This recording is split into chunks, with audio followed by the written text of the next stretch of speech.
Le peuple congolais pouvait se lever depuis longtemps. Au temps de Laurent Désiré Kabila, il y avait beaucoup de jeunes sans peur qui s'engageaient dans l'armée. Les gens se faisaient enregistrer dans l'armée, qui s'enrôlaient comme on dit. Et Kabila donnait $100 aux militaires les plus bas. Les derniers des militaires recevaient $100 sans discussion chaque mois. Et le franc congolais, au temps de Laurent Désiré Kabila, avait beaucoup de valeur devant le dollar et même beaucoup de monnaie de l'Europe.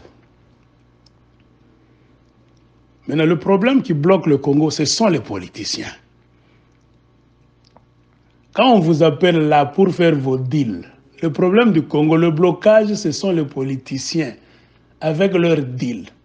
Chaque politicien entre dans des deals pour contrecarrer l'autre politicien. Tous les politiciens, chacun fait les deals à part pour qu'il soit président sans l'autre, pour qu'il contrecarre l'autre. Et maintenant, les politiciens ne se supportent pas. C'est le jeu des politiciens qui paralyse le Congo. Si les politiciens congolais étaient des patriotes, ils n'allaient pas faire la course à la présidence d'abord. Ils allaient tous dire « Ah, tu as membre élection. Toi, tu as élection. Toi, tu as en place Conseil national. Un membre par province. Le Conseil suprême de la nation. Toi, gérer Congo. Le problème des Congolais, des politiciens, c'est cette présidence-là. Tout le monde veut arriver à la présidence par des moyens malhonnêtes. Alors, quand tu arrives à la présidence par des moyens malhonnêtes, tout le monde te tourne le dos. Et tout le monde ne veut plus t'accompagner dans ton job. Et la politique à l'africaine, c'est comme au Congo, se fait d'une manière tribale. Comprenez pourquoi des arrivées à la présidence qui ne sont pas décidées par le peuple congolais, qui sont des décisions des gens de l'extérieur. Quand un Katanga est au pouvoir, les gens des autres provinces ne veulent pas l'accompagner. Quand un Kassain est au pouvoir, les gens de l'autre province, des autres provinces ne veulent pas l'accompagner. Si même vous donnez un Mukongo, les gens des autres provinces ne vont pas l'accompagner. Un Mungala, les gens des autres provinces ne vont pas l'accompagner. Ce sont les politiciens congolais qui nous ont placés dans l'embarras parce qu'ils sont tellement corrompus. Et ils ne font pas la guerre aux étrangers, aux Américains, tout ça. Parce que ce sont les Américains qui les mettent au pouvoir. Les mêmes Américains, s'ils ont trop de pouvoir au Congo, ce sont les politiciens congolais qui nous laissent, nous. Où avez-vous déjà vu on organise une élection? Le résultat du peuple congolais n'est pas pris en compte. C'est la décision des Américains à travers le Rwanda et l'Ouganda. Et vous comptez avoir une gestion du Congo selon la volonté du peuple congolais? Non. Comprenez pourquoi? Quand ça chauffe, on vous bloque. Vous revenez vers le peuple congolais, vous tous. Mais quand on vous appelle à Kigali, on vous appelle à Kampala, on vous appelle aux États-Unis, on vous appelle en Europe, vous n'amenez pas le peuple congolais. Vous allez faire des accords en catimini. C'est pour vous, pour votre bien, vous en tant qu'individu et votre groupe d'individus en tant que politiciens congolais. Ici, je parle de tous les politiciens congolais. Le peuple congolais ne peut jamais aller à l'abattoir. Comprenez pourquoi le peuple, vous avez toujours besoin du peuple congolais quand vous êtes dans des problèmes. Mais quand le peuple congolais est dans des problèmes, vous les politiciens congolais, vous n'accompagnez jamais le peuple congolais, vous ne comprenez jamais, vous n'entendez pas, vous n'écoutez même pas ce que le peuple congolais vous dit d'abord.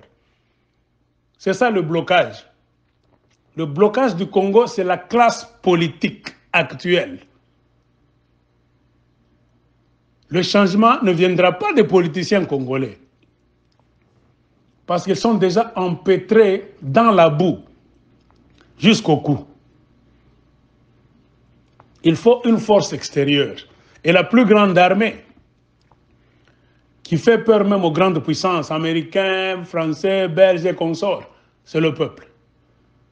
Mais un peuple que vous ne servez pas, que vous n'aimez pas, que vous malmenez, vous arrêtez toujours les civils, vous les tabassez, vous les extorquez, les militaires s'acharnent sur les civils, les policiers au Congo s'acharnent sur les civils, vous payez beaucoup d'argent, vous les politiciens congolais. Vous volez les 57 millions de dollars américains, 40 millions de dollars américains, vous vous réveillez comme ça, quelqu'un a volé 31 millions de dollars américains, vous ne les arrêtez pas, vous ne les condamnez pas, ils reviennent encore.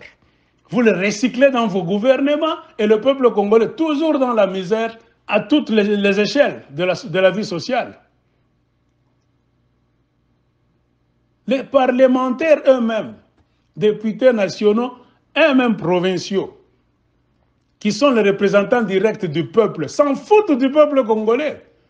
Quand vous touchez 13 000 dollars américains par mois en tant que député, vous touchez 21 000 dollars américains en tant que député, et on est en train de planifier de vous donner 30 000 dollars américains en tant que député, sans compter beaucoup d'indemnités à côté.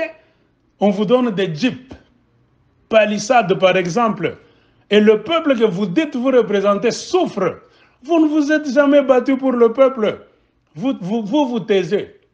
On ne vous a jamais vu faire des réunions, des séances là-bas qui peuvent commencer même à 7 heures jusqu'à la nuit, pour la sécurité du Congo d'abord. Jamais de la vie. Quand vous sentez que votre pouvoir, votre confort est menacé, c'est quand maintenant vous voulez que le peuple congolais, votez les mains, posez la mibali. Non! C'est le contraire. Je m'adresse à tous les politiciens congolais sans arrière-pensée.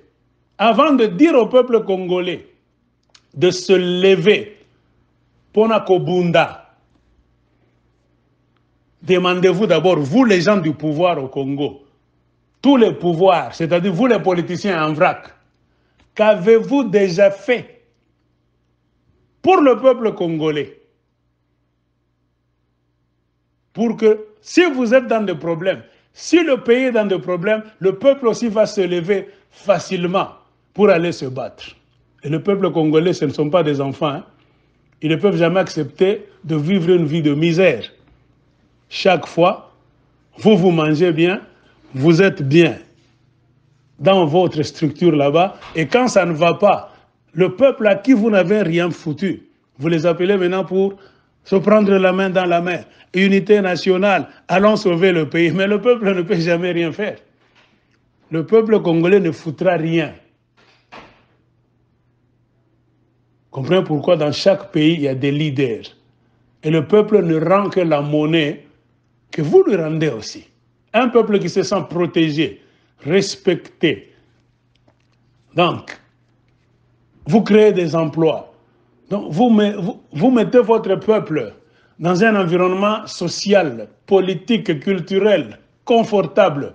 Ce peuple-là se lève facilement, prend les armes facilement pour aller se battre, avec dans la tête quel esprit, nous avons un bon pays, nous bénéficions de notre pays, nous allons perdre ce pays qui a fait de nous ce que nous sommes aujourd'hui, le pays qui nous a tout donné.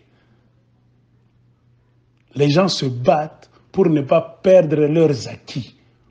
Et au niveau où nous sommes, je pose la question à tous les politiciens congolais.